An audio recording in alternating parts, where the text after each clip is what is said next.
tie no pay ya accident nyina ma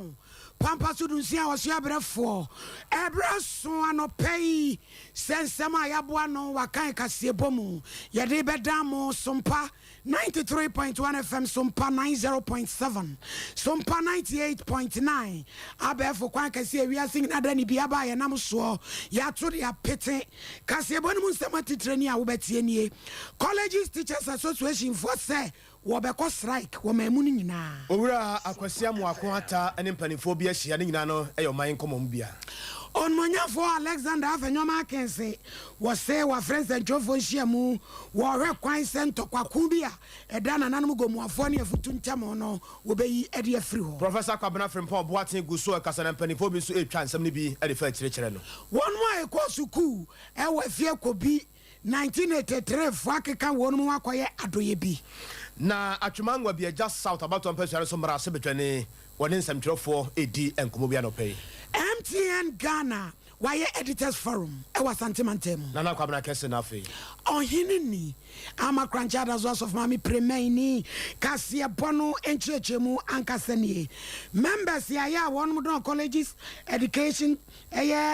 Teachers Association one and say free January a 50 say no money National Labor Commission for chuchun comodia for how be kasese wo si anoma won na so ma twia ka maka one ma require ni penfosity nkonwa bo a wo hye ye nyina da koye wo hwebuada eno nam sunti wo de won kukuri en kaka nyina da egu wo ebra Sompa no owura Prince wo ben heme chuchun komo en wo kiremu say wo makotena sia ka senka ebebaka we antimi amaso ne de ene wo ne nuanum nyina da wo de wo kuku ene nkaka ebegu fom your conditions of service ye fair wages for edi hunkita ho a twemamentwe mu antiase anya adwuma no ye de kodan National Labor Commission emra kwan so ye trigger compulsory arbitration nam eno so National Labor Commission ema ye neutral arbiters ye tra asem no so bia born in crew omutie wie no omode ruling ba out on the 2nd of May ruling ni mu no omo kire se nan kaseta ye pese nka ye conditions no ensure say free January 2022 no omo ye ne sa enye yi ntomo ye se ensure January 2023 afei so no esa se ya makwan ne ye adwuma afimu ni nyina no National Labor Commission esi no friends p say aban no entua bosome ba kwa ketua ema teacher for a year involved in all the activities, that is all the tutors in the colleges of education, because ye nyina no ye wo around eye adwuma na ye hwemu from friends that time no up to this time no Ministry of Finance and fa no mangu akwam no kwasam no say sabra me no ka say 2021 conditions of service e would the adane ye da so wo so so baby Ghana akodui ye bi yento yenko yemma na 2021 sika ni ejia na da so ejia e dey say ma ye ho up to the end of July says National Labor Commission e dey we aba out na abandonment me eni so dia e say tua ni bitu ye ho fo na fe yes na so atwa abandonment journalists say all year round teaching ye ma kwan colleges no teacher for no etie twuma mu afimu ni nyina no enough is enough ye fa kwanya so atwa aban ene na pamfu nyina journalists so say yes 2023-24 academic year no ase no ye nye ready say ye be ye all year round teaching no mpo no se ka se de sika we wiase nyina be ma ye compensation ye nye because sika ntimi nto nkwa ade de yare ne owu ene tese obi a ne wo enu ye kura no na owu afiri because ye adwuma all year round ye nye kanam se yesi supi la no pay amene o ka say ye through your lawyers ya serve National Labor Commission letter no kwan say ye faso na ye be diga na mraso se be gwara se ni na kutwa omo enim ntomno ya dance for penifo se be ya July end no se ntimi antua e ka ye be withdraw your services across the 46 colleges of education ashasia no na ye ne fair wages for omo no ewo tumi se omo be negotiate for aban no ne ye ne omo maintain ho asibi ebe ntini enye nsi gina asudie sese mpo no the conditions of service allowance also etua mai but the kutwa National Labor Commission animu no omo no put in place na where your rap Prince Obihima one na ye president Edima Sitak na nsan mu ho na ye nuanom ayi otwi car kese tankers drivers yi omkeka ho kire se akwan ahodo bi a onam so wo ye adwuma no akwan ne se wo majapade ye hyen na omotimo no ne science omodo makade nyina agu fom a ye bo kase e de kire mu na no a wɔne yɛwura akwasia mu akwasia adi nhyiamu bi ama kyerɛ sɛ amakwa atansɛm a wɔde ma wɔn nyinaa no ɛyɛ tita kyerɛ sɛ obi anka na koma ɛmfa nto ne yam wɔmɛhwɛ kwan pɔ mɛfa so a saa nneɛma no nyinaa no wɔmɛtuma so ano hyɛn sɛ ɛfi saa mmere yi ɛrekɔ yi ɛne mu bɛdi nsawosoɔ papa sɛdeɛ ɛbɛyɛ a adwuma no nso ho ɛnte kyema na mebaeɛ no mekaa biribi sɛ sɛnea yɛkɔ yɛ anim a biribiara bɛtɔ tee nti ɛyɛ possible na adwuma ma me ho kwan a on weekly basis nyɛ kwan biara mɛba na mabɛhwɛ sɛnea adwuma no teɛ sɛnea ɛrekɔ so kɔntrata no nso ahokeka na adwuma deɛ sɛnea ɛnamfo sɛm abɛtɔ yɛn ntam na yɛyɛ adwuma together ɛhia sɛ from time to time yɛbɛtumi ahyia saa na yɛdi yɛn ho nkɔmmɔ ebia na biribi wɔ hɔ a yɛpɛ sɛ yɛde to mo ani bi a mo nso sɛ mode to yɛn anim kɔsi sɛ yɛbɛhu sɛ dwuma a ɛwɔ yɛn anim no yɛde awie fɛfɛɛfɛ yɛdi wie koraa so long as I am there and I'm in koraa obi ɔbɛba no menim sɛ ɔbɛba no me ministry for me directors ne ade wɔn nyinaa ɛwɔ hɔ the relationship no ɛsɛ sɛ ɛtumi survive me ɛkɔ beyond me na ɛnafofa no ɛtumi ɛda hɔ na so far as akwansɛm yɛ concern a mo depo yɛbɛsiesie mo akwan ne ade na mo tanka bi nkɔhwe ase sɛde kafra onyame mpa mu na nkɔfa sɛm biara ɛma no mɛpɛ sɛ this beautiful relationship a aba yɛn ntam yɛbɛtoa so owura kwasia mu akwanta wo mai so afo hwe akwan na afei nso akwantempo ho nsɛm so yɛto akasiaba ne so deputy majority leader ne onumonyamfo Alexander Afenyomakins wɔno ana yɛ futu emra hyebedwani wɔso awako bi wɔko a wɔso ne nyina da ɛne sɛ nananom tete ntɔkwa bi a wɔ futufoɔ no gomuwafo ntɛm no wɔbɛdi obetum bi adasa sumdwaba ne senti wa friends and chofo nhyiamu aka kyɛ ne nuanom ra hyebedwafo a wɔfiri mantam no mu sɛ obi amfa na manyɔsam nto nkyɛn ne wɔn kampom na wɔmpre asumdwe ɛne mpuntu. This issue transcends partisan affiliations, requiring a united approach from all political leaders. With this in mind, we intend to establish a bipartisan committee dedicated to thoroughly investigating the underlying concerns, ensuring an impartial and comprehensive approach to resolving the disputes. As political leaders, we hold the responsibility of preserving the cultural heritage and security of our communities. We assure the chiefs within our respective areas that we will utilize our influence and authority to protect the ancestral lands from any unjust encroachment. Our commitment to maintaining peace, unity, and the well-being of our constituents remains steadfast and paramount. In conclusion, ladies and gentlemen, our joint position is clear. No one, including ourselves, or any other individual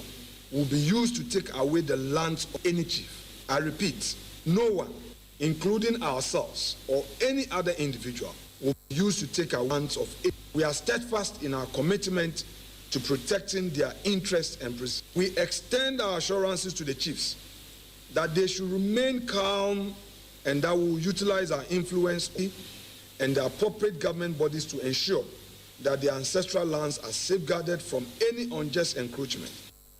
Onmonyafo Alexander Afenyomakins ene yetine kano. Owura kwadwo pepra ene ye panimpa de ma woni a woye amramudwuma ewo nkuma mu no. Wone nsamkyerofo edi nkomani nyina no eye ngomasom obemfo kwabena frempo oboata no disem de ba yefa galamse no ho no. Ana wo kyerɛ sɛ kwabena frempo oboate wotrase din no odwene no ho a wonte ase wafrase ebodua. Enka ye kasa obi mo obi dua pa anka wankasa na wose odi ka bo hu dua kwadwo pepra asɛm Oh, me yes, we be nim tebe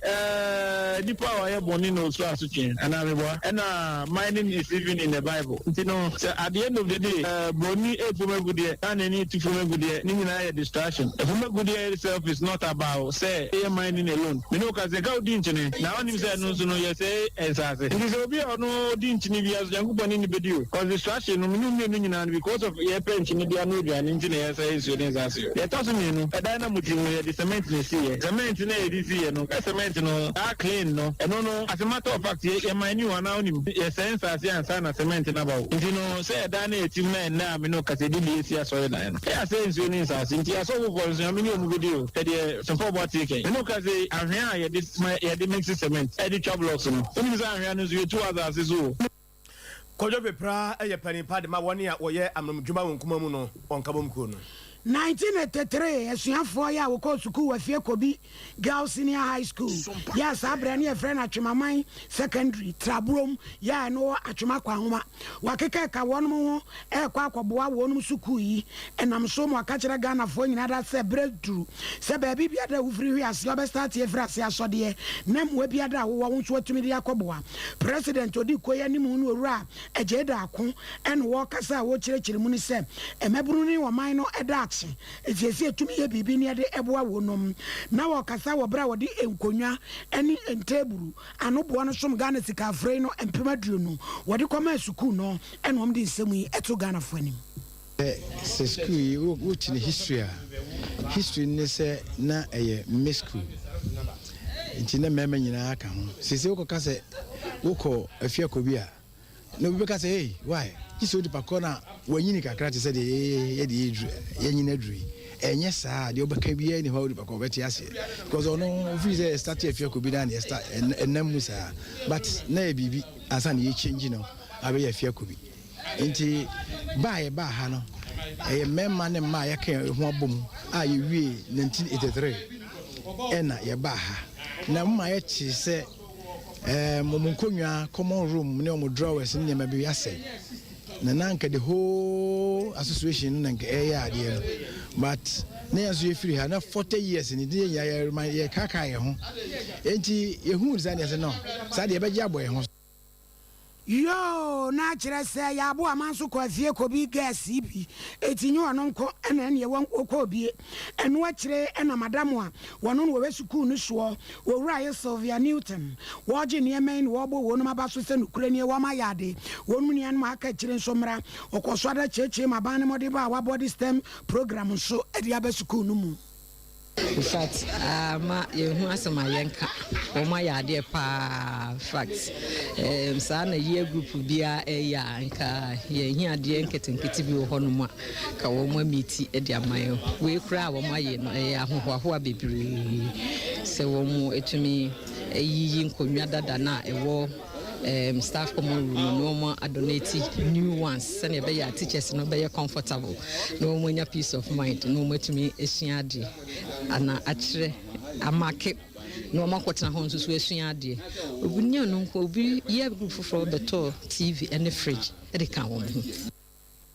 Way you right, Sylvia Newton. One I had Mr. Edima Fieko Big Girls Senior High School. Man will be just south about on Persiano so na ye drum bra sebetwani ewura Emmanuel Ejeyan hwere na e kasai ebra woni party no mpani fo bi bo apro kohwe akwan hodo wo ne mpasuano so na ebra wo bo apro wo potom nyina awie ye no nansam trofo di na chi ode asem we maye edi kan no say ye nya ni bi si a ema ye hwere ye nua ba ko kra before the night ya hwere ye nua ba ko na we be kan na ma tim for say omo akoma hu ya me ba ya ehun sensen pi ya there but the thing is contractor na ba so ye we be ka say adan e ba ne sen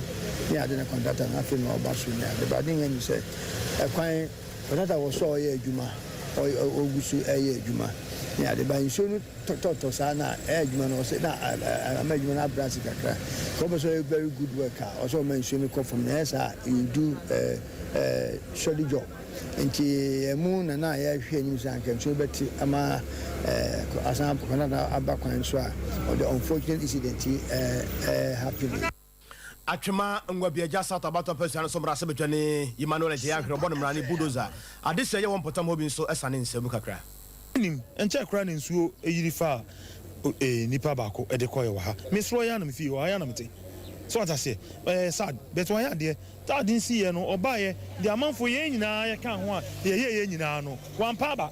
odi akira kopreme ne ya felia ye se yenkum Yesu no ya ne ka se ye de wa ya de eti wa ya de isi anam na nsen na nsuo eyiri fa amanfo na eyifo ekrumiafo no bana baso say won koso enye saa de wo ye na enipa wo saa ofiri wo anipa no ba di na chi no so em say ade bia ba wo ye panyina e de so bo ni nyina bo so ba se nipa be ba won chen no we busa ha kwan e fa so a nipa obetu anamo ise ye hwe eniema kakra asisi ye se bibi boni mu na ne yie mu a ye kwa ni bo nsam foforo MTN Ghana waye adwuma mu kyerɛkyerɛ bi de amansa ntrofo bi no ɛwɔ Santimanta mu de friend is editors forum no ni nyina da kɔ so Sweet Garden Hotel Restaurant Santimanta Krotam Kumasi mu fa saa kwan no so kyerɛkyerɛ dwumadi awodoɔ mu hyɛ nsantrofo nso sɛ yɛmoa wɔn na yɛnkyerɛkyerɛ wɔn dwumadi awodoɔ a wɔyɛ no emu ɛno mu na CEO ya wɔda ayo Francis Guta ɛnso gyina mu ɛkyerɛkyerɛ mu ne mfasoɔ a Ghana fo ɛde ɛho bɛhyɛ mu no yɛbɛnya a sacrifice for event